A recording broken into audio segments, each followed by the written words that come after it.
The trunk of the car was slightly ajar, a dark sliver against the brilliant gold of the late afternoon sun. It was a minor detail, something easily overlooked, but for some reason my eyes were drawn to it.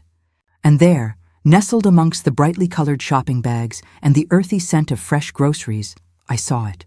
The forgotten purse of my daughter, Donna. A flash of rich, brown leather, familiar and yet utterly alien in this context, caught my attention with the force of a physical magnet. In that single, silent instant, a chill, sharp and violent, ran down my spine. It was not the gentle shiver of a passing breeze through an open window. It was a profound, soul-deep cold, a presentiment so powerful, so visceral, it made my entire body tremble as if in the grip of a fever. "Stop the car right now!" The words tore from my throat, raw and desperate, shattering the peaceful quiet of the car. My sister Carol, who had been driving calmly along the rural highway that was slowly taking us back to the familiarity and comfort of our home, startled violently. Her hands, wrinkled and capable, gripped the steering wheel so tightly her knuckles turned white. "What is it, Betty?" "My God, are you feeling sick?" she asked, her voice laced with alarm, her eyes wide with concern in the rearview mirror. "Stop the car," I repeated, and I could hear the ragged edge of hysteria in my own voice, a sound I hadn't made in decades. At my age, at 72 years old, I had learned a great many things, but perhaps the most important lesson was to trust my instincts. And in that moment, every single fiber of my being, every nerve ending, every silent whisper of intuition, was screaming a singular, terrifying message.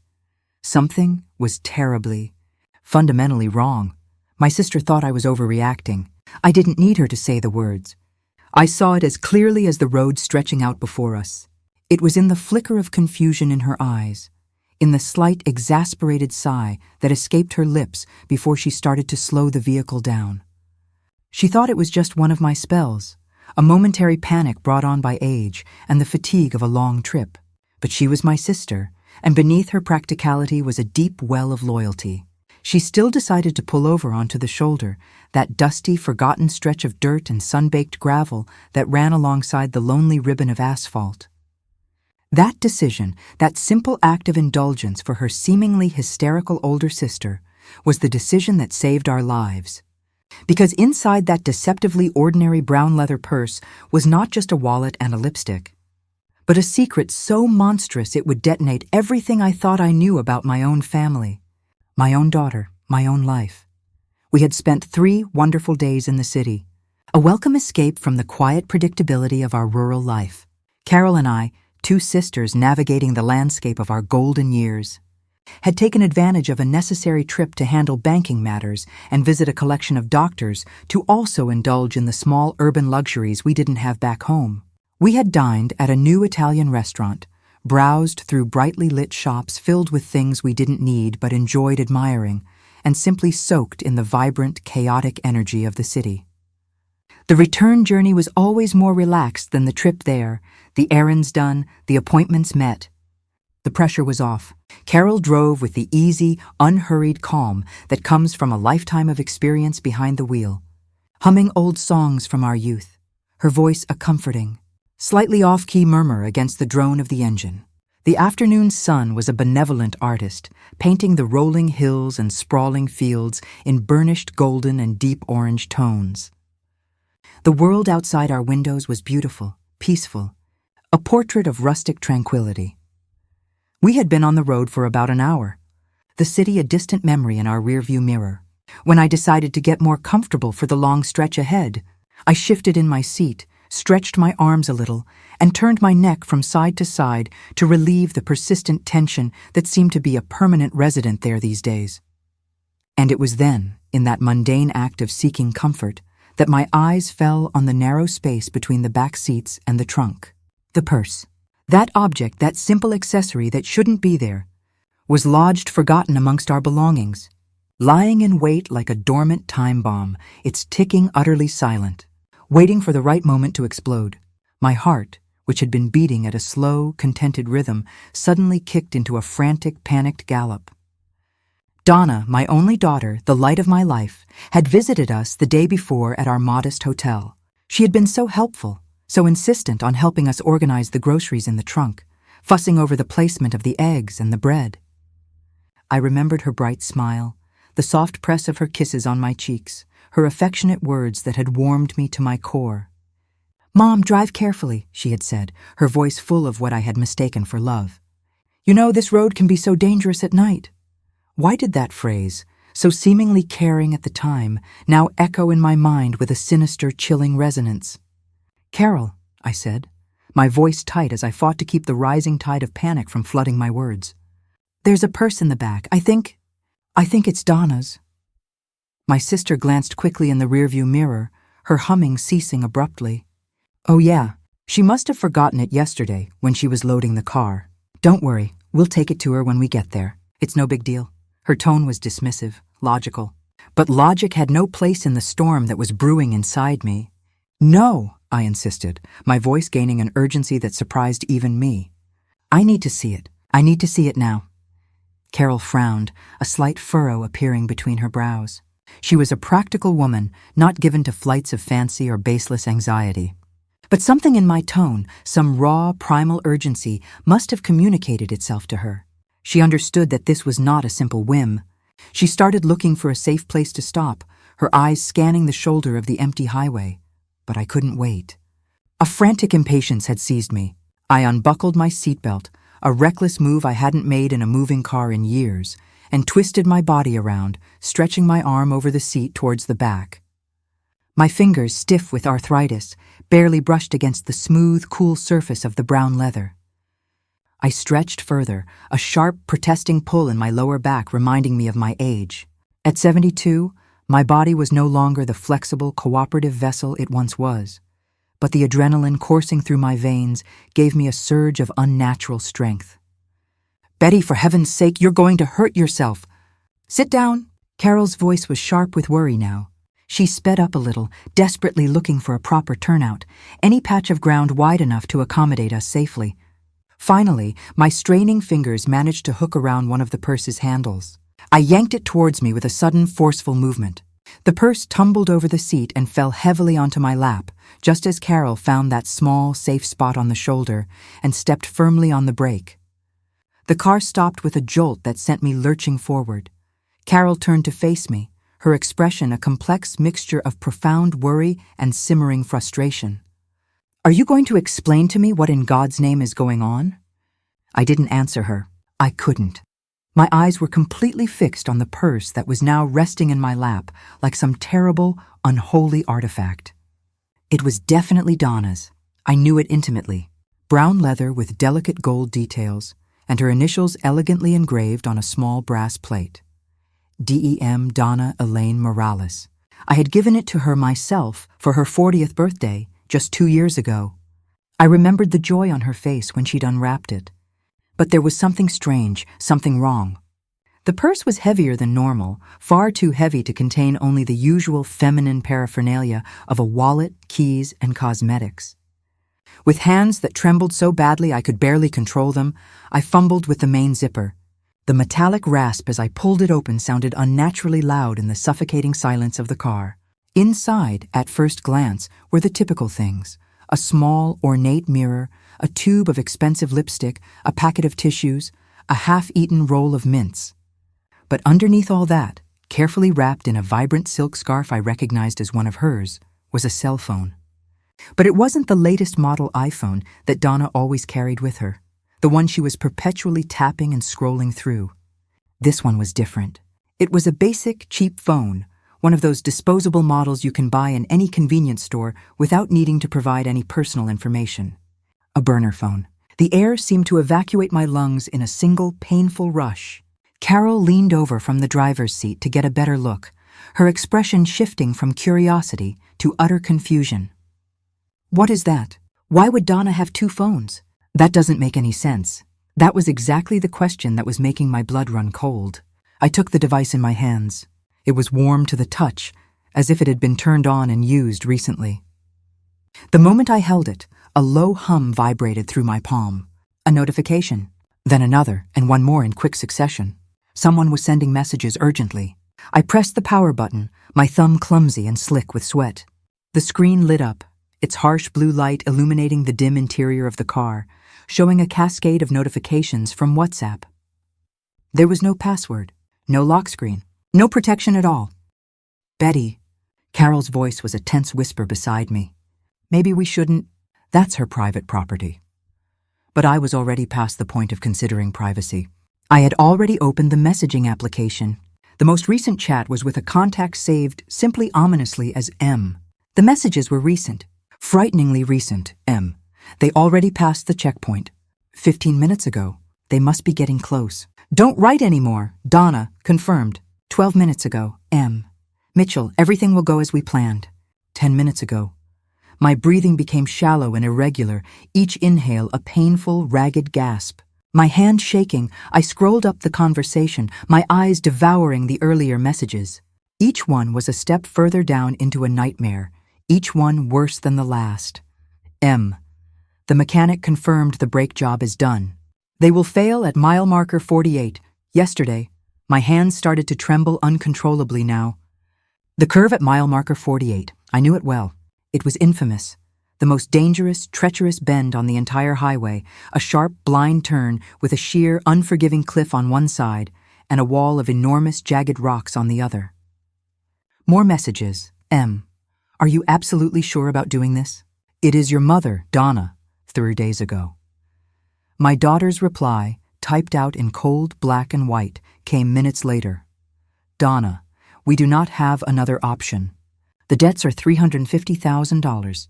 If we do not pay, Matthew and I will be dead. The inheritance solves everything. Mom has properties worth more than $2 million. Nobody will suspect an accident on that road. It's notorious. The phone, heavy as lead, slipped from my nerveless fingers and clattered onto the floor. Carol quickly picked it up and her eyes flew across the screen, her face transforming into a mask of pure, unadulterated horror. "Good heavens," she whispered, her voice barely audible. "Betty, this cannot be real." But I knew, with a certainty that was as cold and hard as a block of ice in my stomach, that it was. In that single terrible moment, all the disparate, confusing pieces clicked violently into place. Donna's unusually frequent visits over the last few weeks, her sudden, intense insistence that I give her power of attorney, her probing, persistent questions about my will, about the specifics of my bank accounts, her visible nervousness when I had told her I preferred to wait, to think about it before signing any documents. It had all seemed like overzealous concern at the time.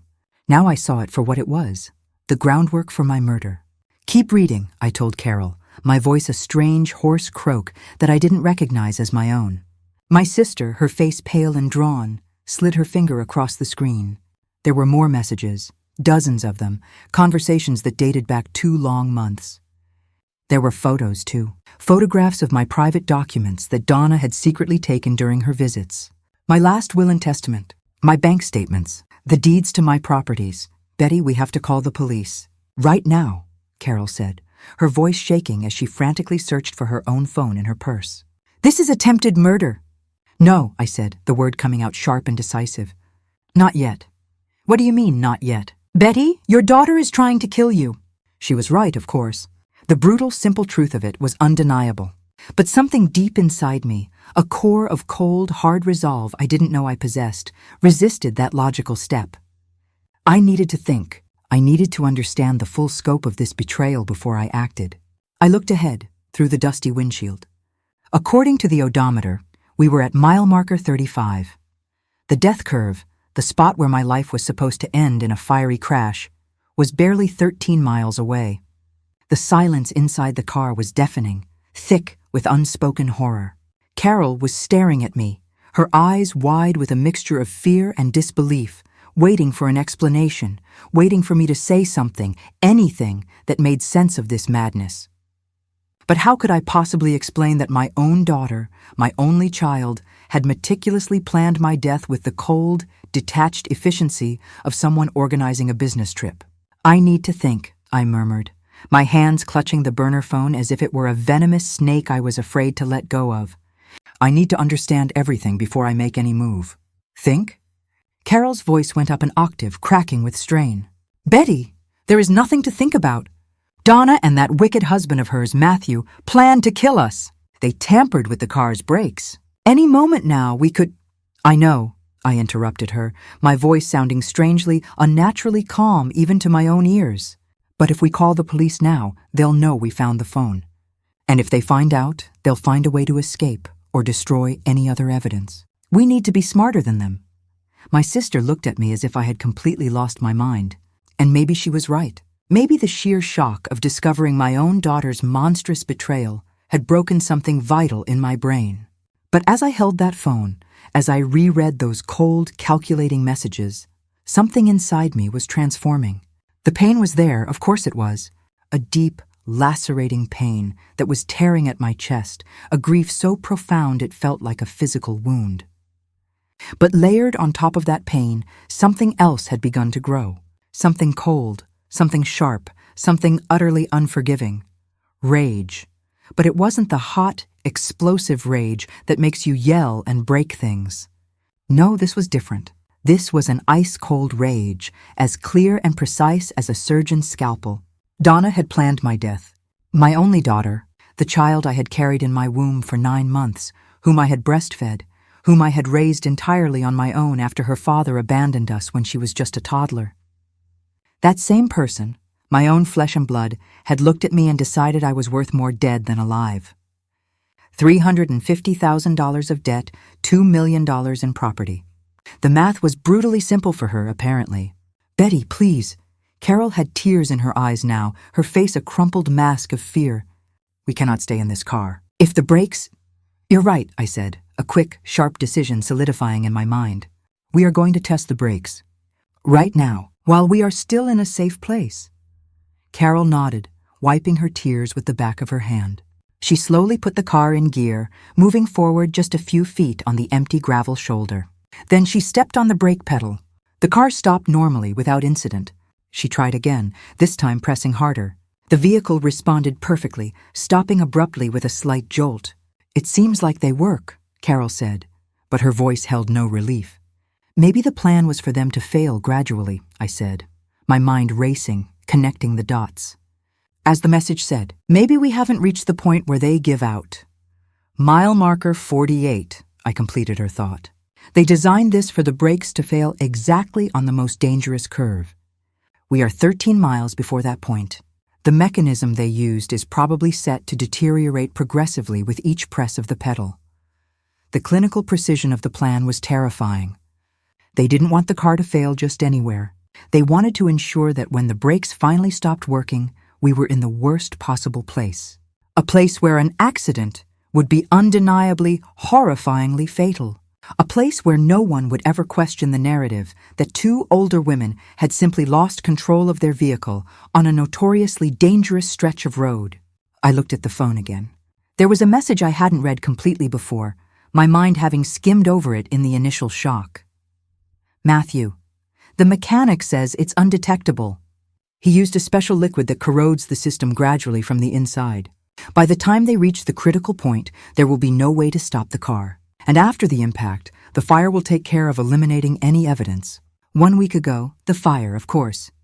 They had thought of everything." "Listen to me, Carol," I said, turning to my sister, taking her hands in mine. They were ice cold, shaking uncontrollably. "We are going to pretend we didn't find anything. We are going to act as if everything is perfectly normal." "Normal?" Carol looked at me in disbelief, her voice a strangled squeak. "How in God's name are we going to—" "We are going to call Donna," I said, my voice firm. "We are going to tell her we found her purse. We are going to listen very carefully to her reaction. Betty, that is incredibly dangerous. If she suspects for 1 second that we saw—" "She is not going to suspect," I cut her off, my voice sounding more confident than I felt. "Because we are going to be very, very careful. We are going to act exactly like 2 silly old women who found a forgotten purse and are simply calling to return it to its owner." Carol studied my face for a long, searching moment. I watched as she processed my words, saw her expression shift from raw fear to something approaching a reluctant understanding. My sister was 5 years younger than me, but she was far from foolish. She knew exactly what I was proposing. "You want to set a trap for them, don't you?" she finally said, her voice a low whisper. "I want justice," I corrected her, my voice hard. And I want to make sure that when they fall so hard they can never, ever get up again. I took my own cell phone from my purse. Donna was listed in my favorites, her contact accompanied by a smiling picture of her from 2 years ago, taken at a family barbecue. That bright, happy photo now looked like the mask of a complete and utter stranger. I pressed the call button, my heart hammering against my ribs. The phone rang once, twice, 3 times. "Mom?" Donna's voice sounded completely normal, even affectionate. "Did you get home already? Is everything okay on the road?" Every single word was a poisoned dart, a fresh stab to my already wounded heart, because I knew that behind that sweet, concerned voice, my daughter was anxiously, eagerly waiting for the news of my death. "Hello, my love." I forced my voice to sound calm, maternal, a perfect imitation of the mother she thought I was. "We haven't arrived yet. Actually, we stopped for a moment because we found your purse in the trunk. You must have forgotten it yesterday when you helped us with the groceries." There was a silence on the other end of the line. It was brief, only a second or two, but it was long enough. A silence that screamed pure, unadulterated panic. "My purse?" Donna's voice had changed subtly. It no longer sounded so relaxed. There was a new, sharp edge to it. "Oh, yeah. I hadn't even noticed it was gone. It's not important, Mom. You can just bring it to me when you arrive." "Well, it has your phone inside," I said, choosing every word carefully, measuring the impact. "Your iPhone? I thought you would need it." Another pause, this time noticeably longer. "My iPhone? No, Mom, I have my iPhone right here with me. Maybe it's an old phone I left forgotten in there a long time ago." She was lying. I could hear it in the forced lightness of her voice, the barely contained nervousness that vibrated beneath her words. Carol heard it too. Her hand squeezed my arm, her nails digging slightly into my skin. "Oh, that could be it," I replied, my tone deliberately casual, even a little ditzy. "Anyway, you'll stop by to pick it up tomorrow, right?" Yes, of course, I'll stop by tomorrow." Donna was hurrying now, desperate to end the conversation. "Mom, be careful on the road, okay? That highway is so dangerous, especially around the big curve. Drive slowly, okay? The big curve. The one at mile marker 48. My own daughter was warning me about the exact place where she had orchestrated my violent death. The irony was so dark, so twisted, it almost made me laugh a hysterical, broken laugh. "We will, my love." "I love you," I said, the words feeling like ash in my mouth. "I love you too, Mom." I hung up the phone. Her final words, "I love you too," hung in the stagnant air of the car like an invisible, suffocating poison. "I love you," I repeated under my breath, the words a bitter mockery. How can she say that when she's waiting for me to die? Carol didn't answer. There was no answer to a question like that. Immediately after I ended the call, the burner phone in my hands began to vibrate insistently. A rapid succession of WhatsApp messages were coming in, one after another. It was Donna, frantically writing to M, who was obviously Matthew, her husband. Donna, damn it. "They found the purse. 30 seconds ago, Matthew, what? How? 20 seconds ago, Donna, I must have forgotten it in the car. She just called me. She said they found a phone inside. 15 seconds ago, Matthew. Did she check the phone? Did she see anything? 10 seconds ago, Donna. I don't know. She sounded normal, but what if she saw the messages? Matthew, we are finished. 5 seconds ago, Matthew, calm down. If she had seen something, she wouldn't have called acting all normal. She probably just saw the phone and thought it was an old one. Old women like her don't even know how to use those devices anyway. Old women like her.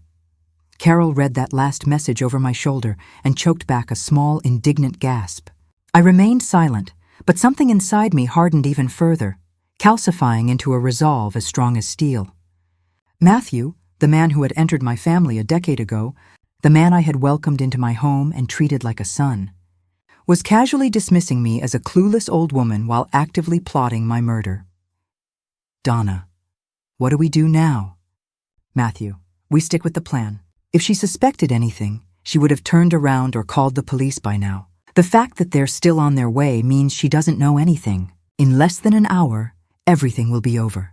In less than an hour, everything will be over. I glanced at the car's digital clock.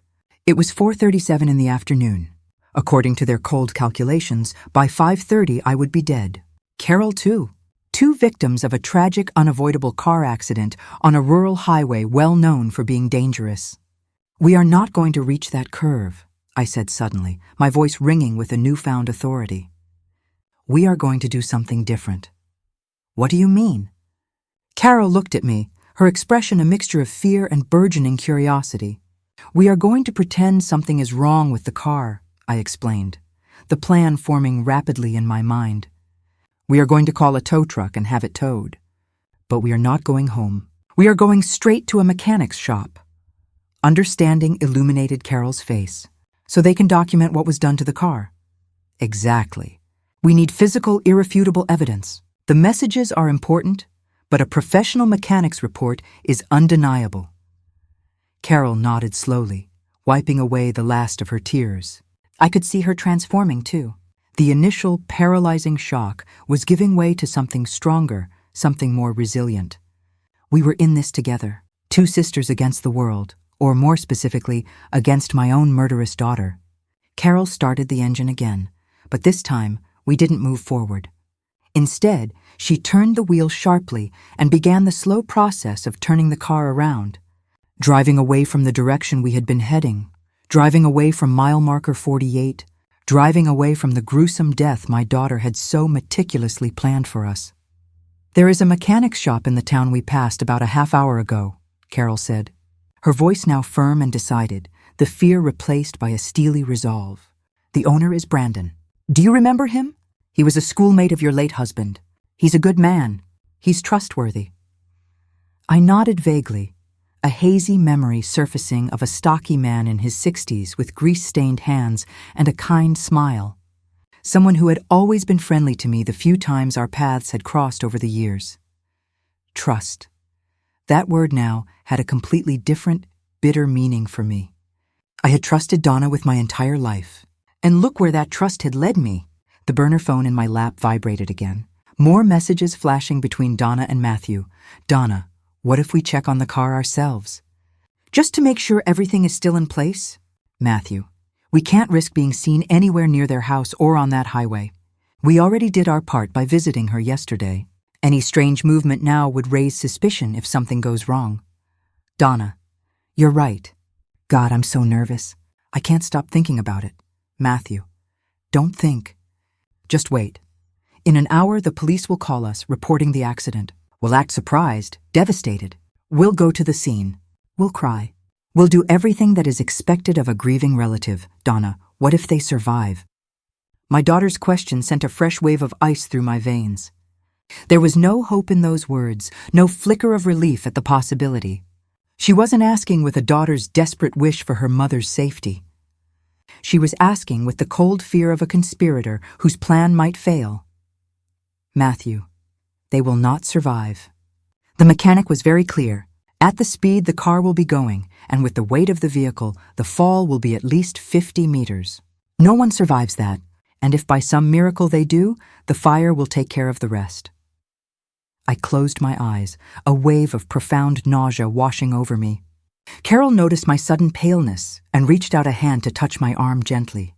"Don't read anymore, Betty. We've seen enough. It's just torturing yourself." But I needed to see. I needed to understand the full, horrifying extent of the betrayal. I kept scrolling down through the messages, my thumb moving mechanically, finding conversations from days, weeks, months earlier. There was a message from 1 week ago that caught my attention, a single line that seemed to leap off the screen. "Donna, I spoke with the lawyer. Once we have the death certificate, we can start the inheritance process. Since I am the only child and I have power of attorney over some accounts, access to the funds will be almost immediate, at least to $500,000. Matthew, perfect. With that, we pay the loan sharks, and we have enough left over to disappear for a while. When we return, we will inherit the rest, and no one will suspect a thing." Donna, "You think it will work?" Matthew, "It already worked before." I froze, my eyes locked on that last chilling line. It already worked before. What did that mean? Had they done this before? Had Matthew? Had he killed someone else? Carol, reading over my shoulder, gasped audibly. "Betty, that man is a murderer." I kept looking, my fingers trembling as I scrolled further back in time, desperately searching for an explanation. I found the conversation that explained everything. It was from 3 months ago. Matthew, my mother died exactly the way I planned for yours to die. A tragic car accident. Brakes failed on a bad curve. No one suspected a thing. I inherited everything. That's how I got the money for our wedding. Donna, you killed your own mother. Matthew, I did what was necessary. She was old, sick. She was going to die in a few years anyway. I just accelerated the inevitable and secured our future. Now we will do the same with Betty. Think about it. Your mother is 72 years old. How many more good years do you think she has left? 5, 10? Is it worth waiting and risking losing everything because of our debts? Donna, I don't know, Matthew. She's my mother. Matthew, she is an obstacle, Donna. Nothing more. Love does not pay debts of $350,000. Love does not stop loan sharks from breaking our legs. Or worse, your mother is our only way out. Donna, okay, we'll do it. Okay, we'll do it. 5 simple words that had sealed my death sentence. My daughter had weighed her choices. Between her mother and the money, she had chosen the money. Between my life and her comfortable, debt-free life, she had chosen hers. The car stopped abruptly, and I realized with a start that we had arrived at the mechanic's shop. It was a modest, unassuming building with a large, open garage bay where several vehicles in various states of repair could be seen. A hand-painted sign, faded by years of sun, read, "Brandon's Auto, Trusted Repairs since 1985. A man in grease-stained overalls came out from the shadows of the garage when he heard our engine. It was Brandon, now with more gray hair than I remembered and a few more lines around his eyes, but with the same kind, open expression on his face. "Carol, Betty?" His friendly smile faded when he saw the look on our faces. "What happened? Are you two all right?" Carol got out of the car first, approaching him with a determined stride. I got out more slowly, my legs feeling weak and unsteady, still clutching the burner phone in my hand like a talisman. My mind was working furiously, calculating what to say, how to explain this insane situation without revealing too much just yet.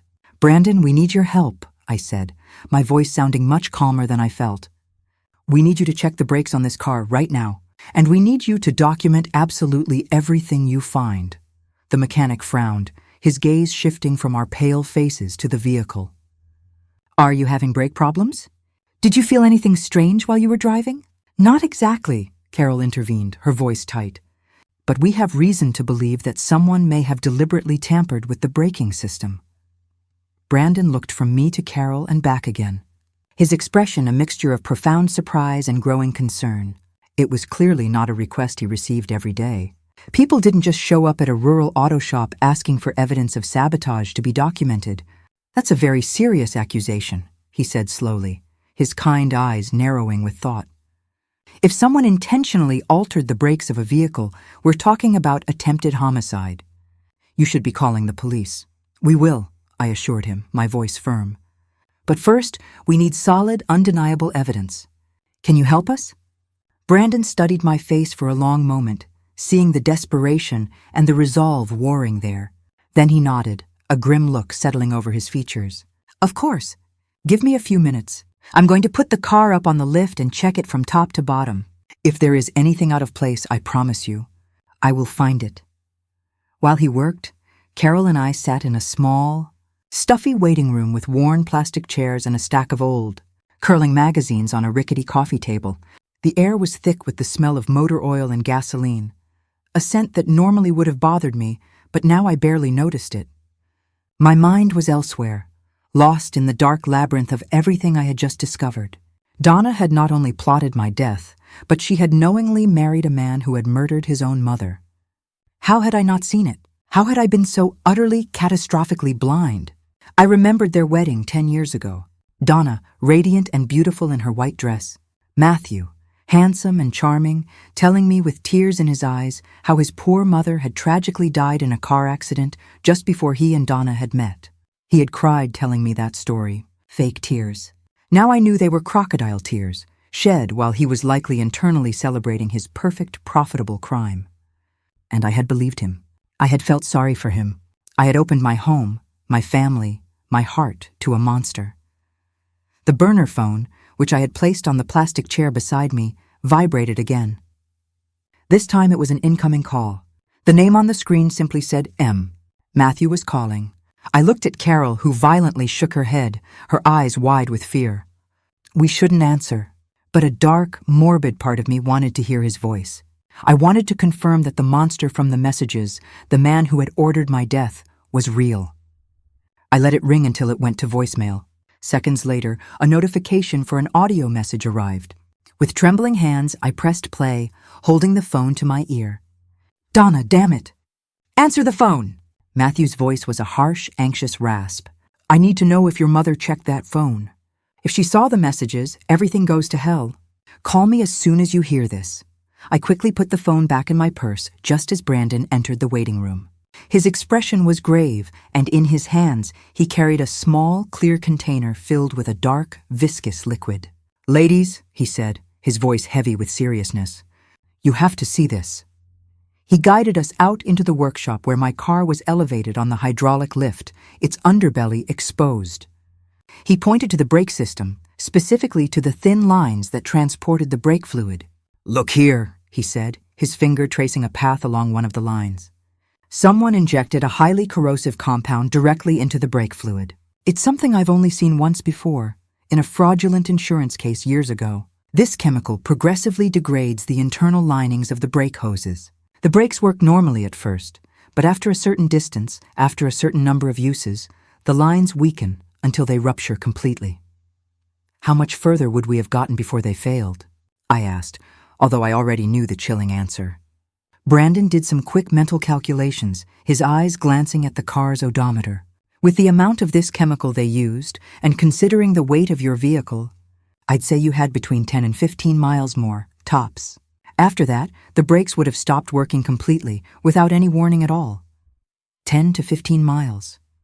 We would have arrived exactly at mile marker 48. The death curve? The plan was perfect, diabolically perfect. Can you document all of this?" Carol had taken out her own phone and was snapping pictures of the brake lines. "We need proof of everything." "I'm already on it," Brandon said, gesturing to a digital camera he had placed on his workbench. He was already photographing every angle of the compromised brake system. "I'm also going to take samples of the contaminated fluid for a full chemical analysis. This is evidence of a serious crime. Ladies, you have to call the police, now." He was right. We already had more than enough. The damning messages on the phone, the physically sabotaged car, the expert documentation from the mechanic. It was time to make the call. But just before I could take out my phone, Donna's device vibrated one last time. This time it was a different message, from a number that was not saved in the contacts. "Unknown. Number. The payment is ready. $15,000 as we agreed. Transferred as soon as you confirm the job is done. The corrupt mechanic. The man who had accepted blood money to become an accomplice to murder." And suddenly, a new, audacious idea began to form in my mind.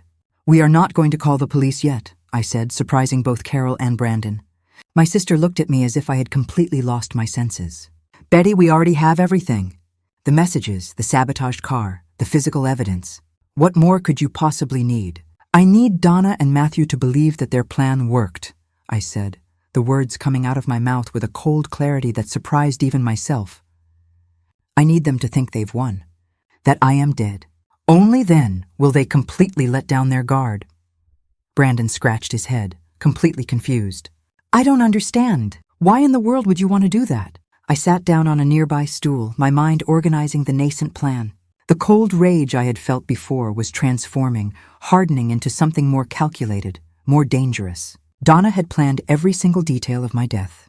It was time for me to plan every single detail of her downfall, because if we call the police now, they will get a good lawyer. They will say the messages are fake, that someone else had access to that burner phone. Matthew is smart. He has done this before. He will find a way to plant reasonable doubt. Carol sat down next to me, taking my hand. "What are you thinking, sister?" "I am thinking that we need more than just evidence. We need a confession. We need them to incriminate themselves, to say out loud, in their own words, exactly what they did, thinking no one is listening." "That's incredibly risky," Brandon warned, his brow furrowed with concern. and possibly illegal.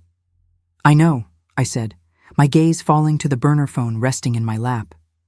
But Donna taught me something very important today. She taught me that sometimes to survive, you have to be just as ruthless as your enemy. The plan began to take shape in my mind, a dark and intricate web. It was risky, yes, but it was also the only way I could see to ensure that Donna and Matthew paid for everything. Not just for trying to kill me, but for the cold-blooded murder of Matthew's own mother, for all the years of lies, for all the heartless manipulation. I'm going back home, I announced, my voice steady. But not in this car. Brandon, do you have a vehicle you can lend us? The mechanic, looking bewildered but sensing the gravity of my resolve, nodded slowly. I have an old pickup truck out back. It's not fancy, but it runs well. Perfect. Carol and I will go home in that pickup. This car will stay here, hidden, as evidence. I need you to keep it in a safe place and not tell a single soul we were here today. And what will you tell Donna when you arrive? Carol still looked skeptical, her eyes wide with worry. I will tell her we had some mechanical problems on the way and that a good Samaritan helped us get home. I will return her purse with her burner phone inside. I will act like the trusting, loving, slightly clueless mother she expects me to be. And in the meantime, I am going to prepare my own plan. Brandon lent us his old pickup, a dusty but reliable Ford. Before leaving, I made sure he understood the absolute importance of keeping my car hidden and not mentioning our visit to anyone. I explained just enough for him to understand the seriousness of the situation, but not all the dark details. The fewer people who knew the full truth, the better. The road back home was fraught with a new kind of tension. Carol drove the unfamiliar truck while I stared out the passenger window, watching the familiar landscape pass by with new, jaded eyes. Everything looked different now. The world felt darker, more dangerous. I could no longer trust my own daughter, the one person I thought I could always count on. Do you really think we can do this? Carol broke the heavy silence after 20 minutes on the road. We have to do it, I said, my voice quiet but firm. Not just for us, for Matthew's mother too. She deserves justice, even if she's not here to see it. My sister nodded, but I could see the profound worry etched in the lines around her eyes. She was scared. I was too. But my fear no longer paralyzed me. It fueled me.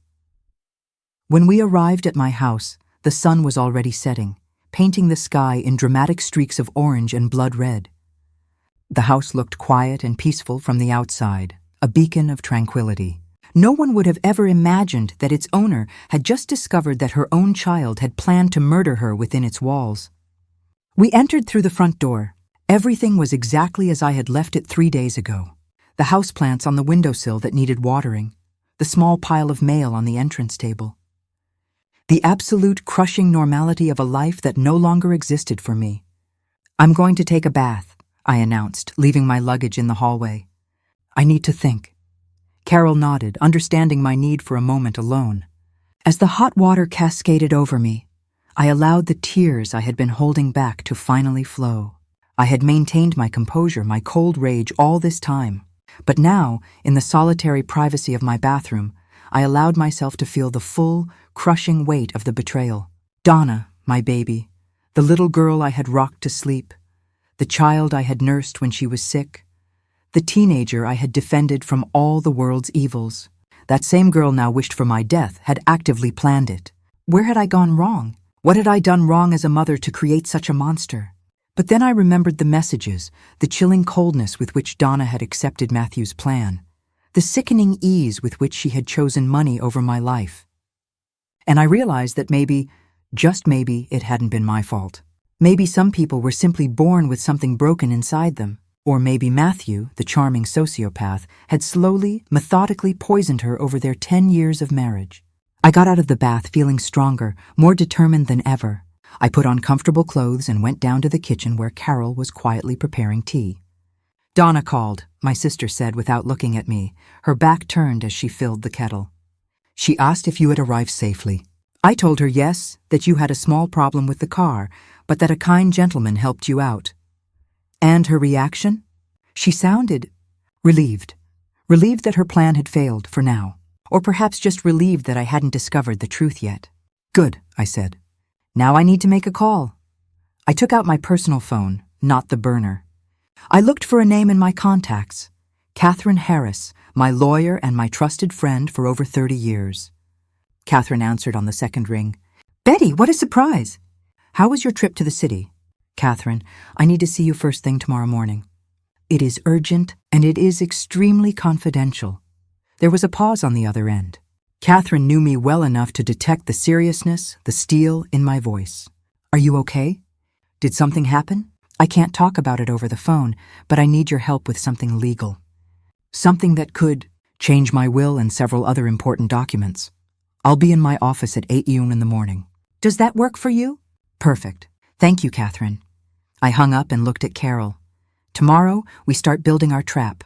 But tonight I'm going to visit my daughter. What? Carol almost dropped her teacup, the porcelain rattling against the saucer. Betty, that's insane. It's too dangerous. If she suspects anything, she won't suspect a thing, I interrupted calmly. Because I am going to give her exactly what she expects, a loving, doting, and completely ignorant mother. I picked up Donna's purse, which I had carefully put away. I am going to return her purse to her personally, and I am going to observe every single detail of her reaction.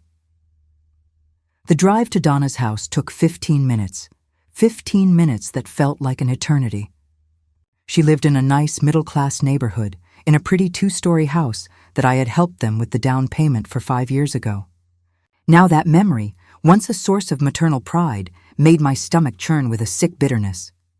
I had invested so much in her happiness, and this was how she intended to repay me. Matthew's expensive car was parked in the driveway. Perfect. I wanted to see them both. I rang the doorbell, holding the purse with hands that, to my surprise, were perfectly steady. I heard footsteps approaching from within. The door opened, revealing Donna. She looked tense, worn out, with pronounced dark circles under her eyes. She had clearly been crying. Mom! Her voice trembled slightly. What are you doing here?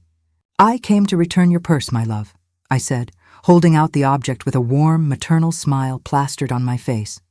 I didn't want you to worry about it. Donna took the purse with visibly trembling hands. Her eyes darted quickly, frantically, searching its contents. I knew she was looking for the burner phone. She found it exactly where I had left it, still wrapped in the silk scarf. Thank you, Mom, she said, her relief palpable. You didn't have to bother coming all this way. It's no bother at all. Besides, I wanted to make sure you were okay. You sounded a little strange on the phone earlier. Strange? Donna laughed, a nervous, high-pitched sound. No, not at all. I was just busy with some things. Matthew appeared behind her, his expression a carefully constructed mask of neutral surprise. Betty, what a pleasant surprise. Please, come in. I entered the house that I knew so well, a house I had helped decorate. Everything looked painfully normal.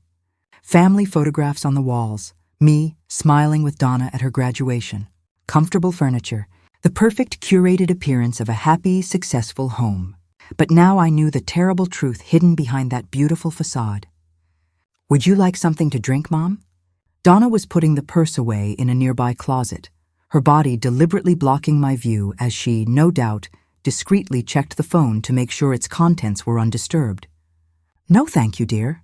I just wanted to drop this off and go back home. It's been a very long day. How was the trip? Matthew had sat on the sofa, his posture relaxed, but his eyes sharp, alert. Donna mentioned you had some car trouble. Oh, that.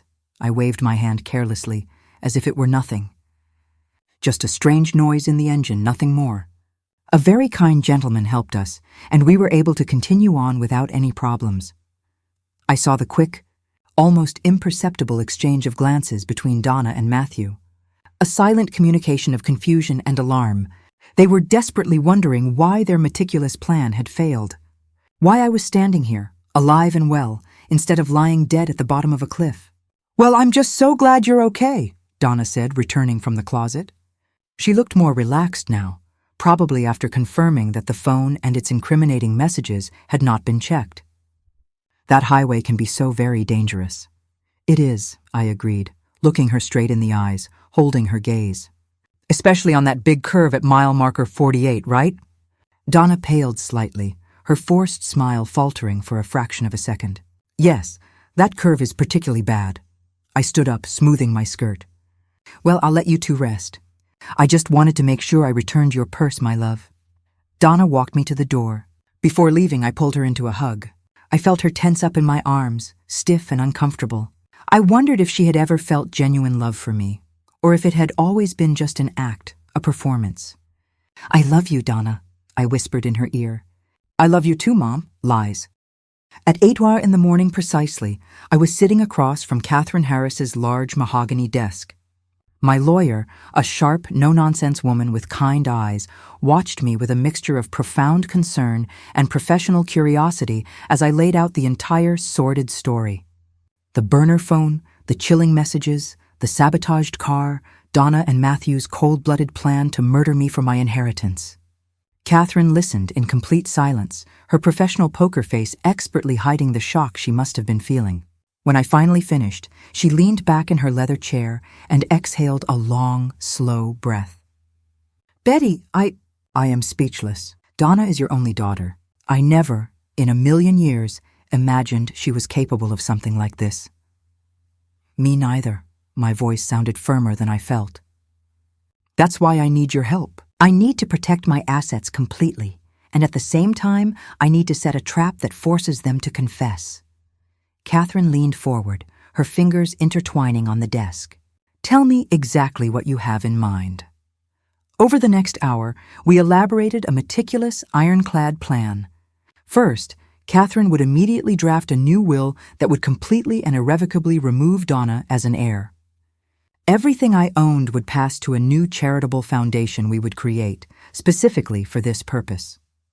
Second, we would revoke any and all powers of attorney that Donna might have over my accounts or properties.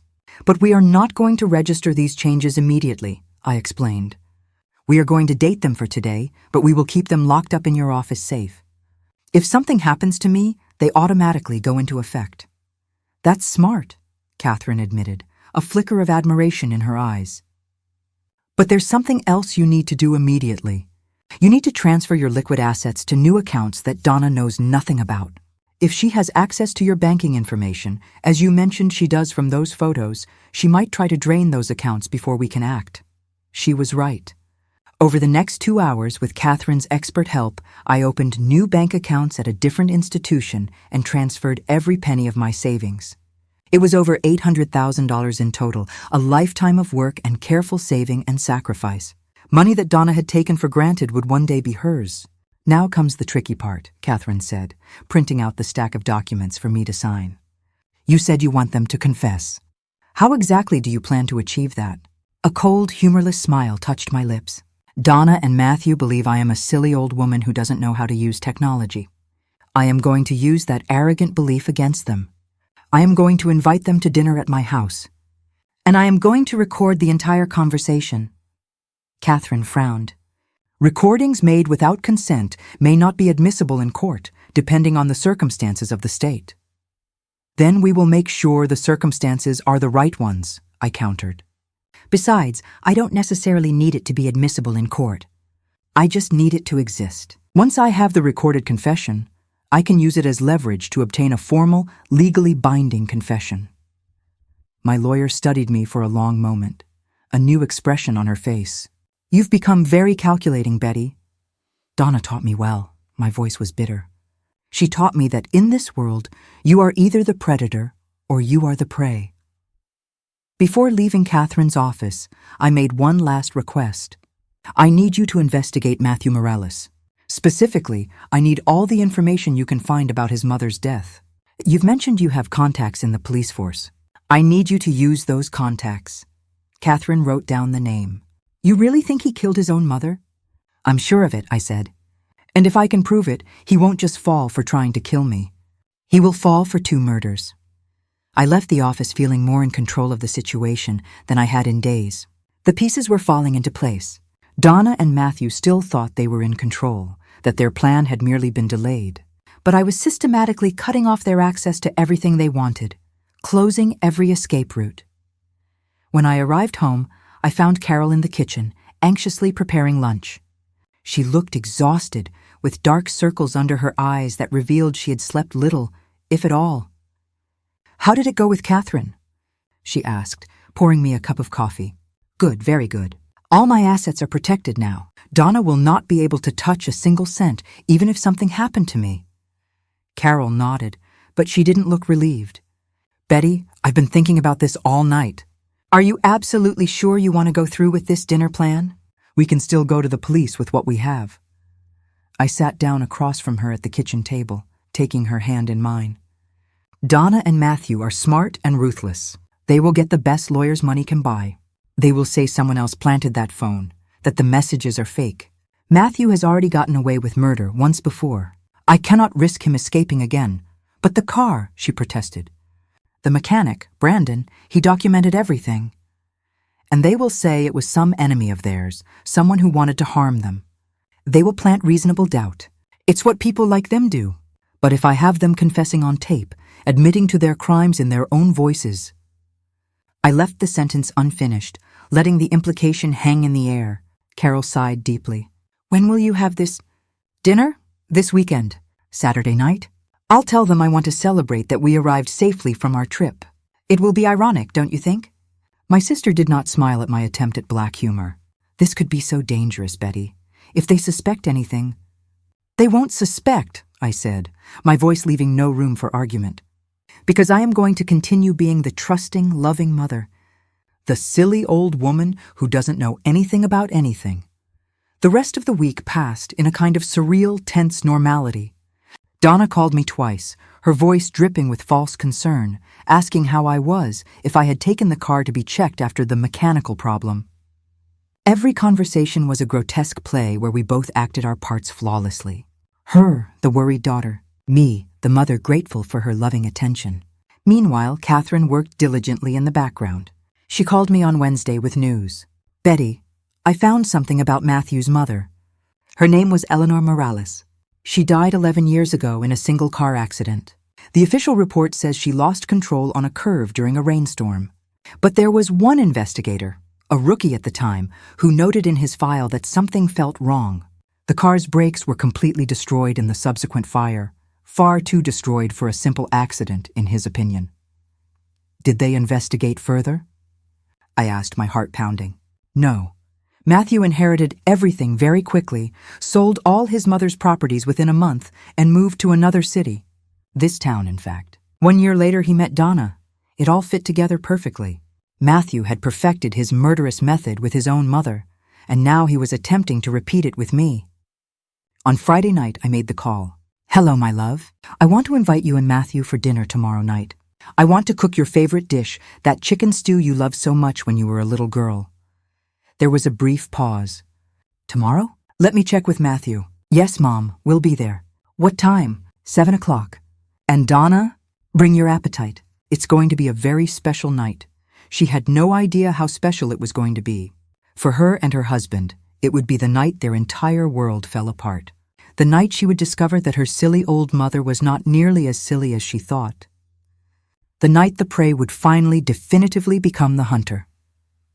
Saturday passed in a kind of tense, methodical calm.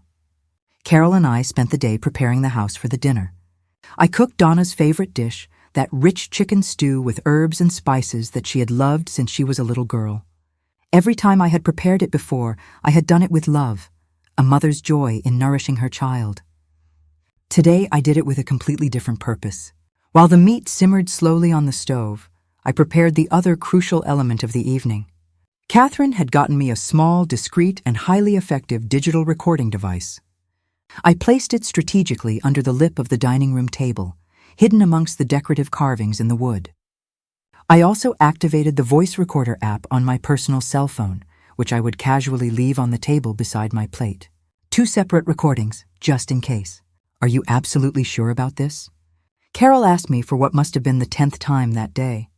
She was nervous, her hands twisting a dish towel into a tight knot.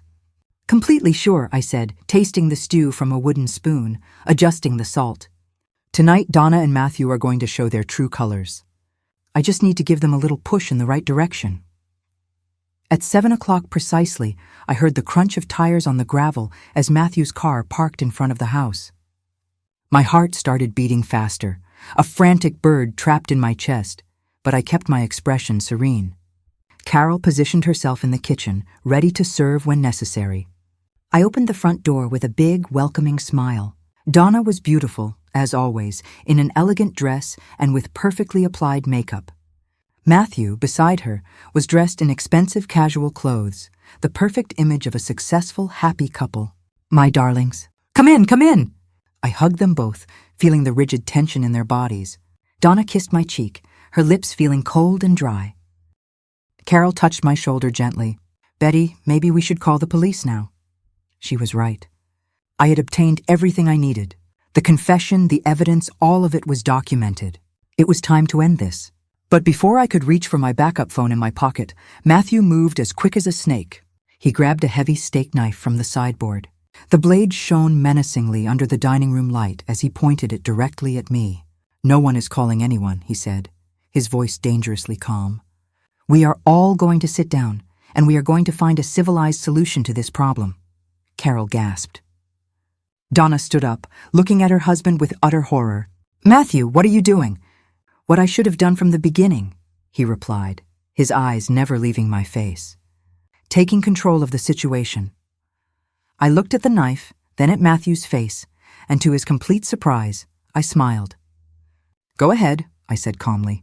Threaten me with a weapon. Better yet, use it. Just make sure the security cameras catch every second of it. Matthew blinked, utter confusion crossing his face. What cameras? I pointed to the corners of the dining room. I had them installed this morning.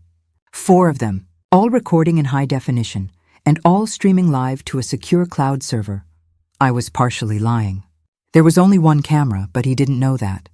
So please continue. This will only make the case against you that much easier. The knife trembled in Matthew's hand.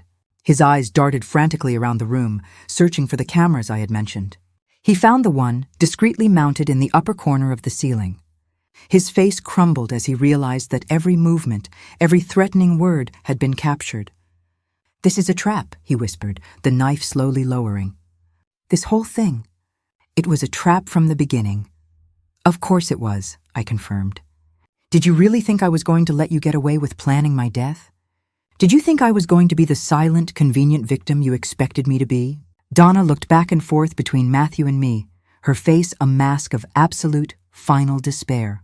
Mom, please, we can leave. We can just disappear. You'll never see us again. Just let us go.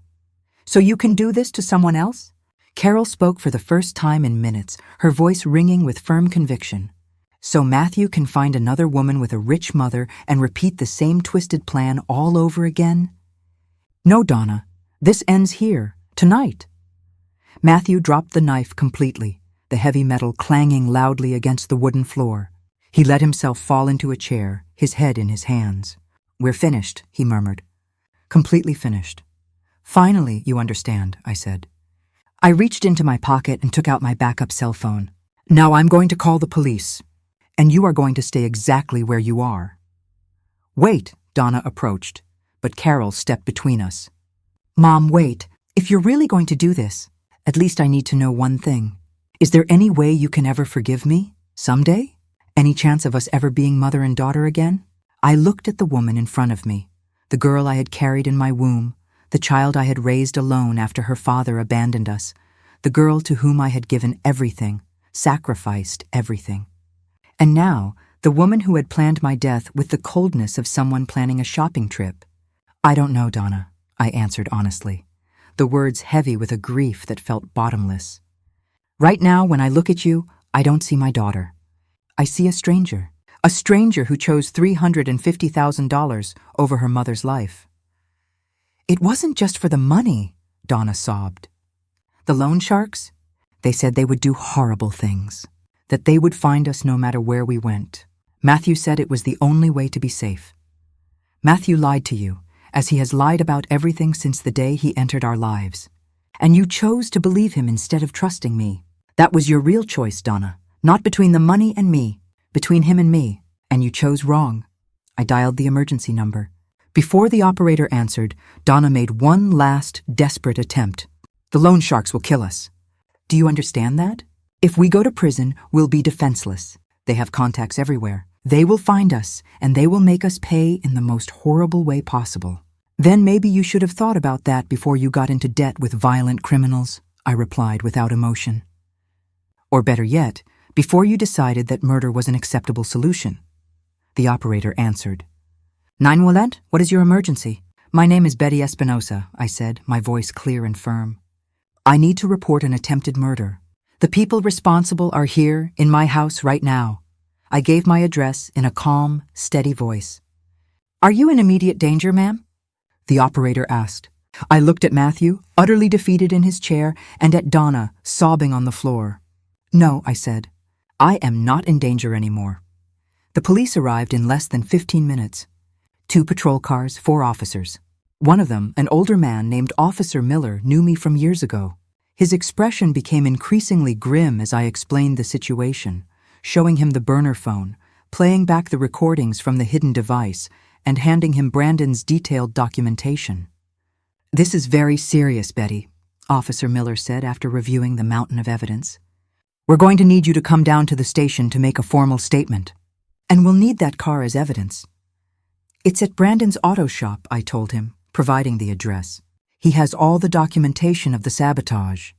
The other officers were handcuffing Donna and Matthew. My daughter was crying uncontrollably, begging them to listen, to understand her side of the story. Matthew, on the other hand, remained completely silent, his face an impenetrable mask of cold indifference. You have the right to remain silent, one of the officers began, reciting the familiar rights. Anything you say can and will be used against you in a court of law. I watched the scene unfold as if I were outside my own body, a spectator at a horrifying play. This woman, this sobbing, hysterical creature being arrested, was my daughter. She carried my blood.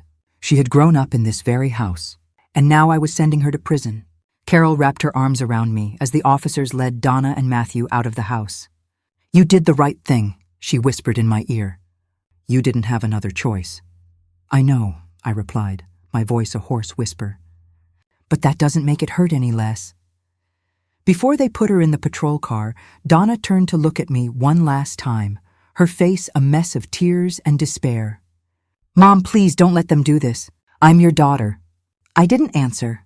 I couldn't. If I opened my mouth, I didn't know if I would scream or cry. The patrol cars drove away, their red and blue lights flashing, illuminating the quiet, sleeping neighborhood.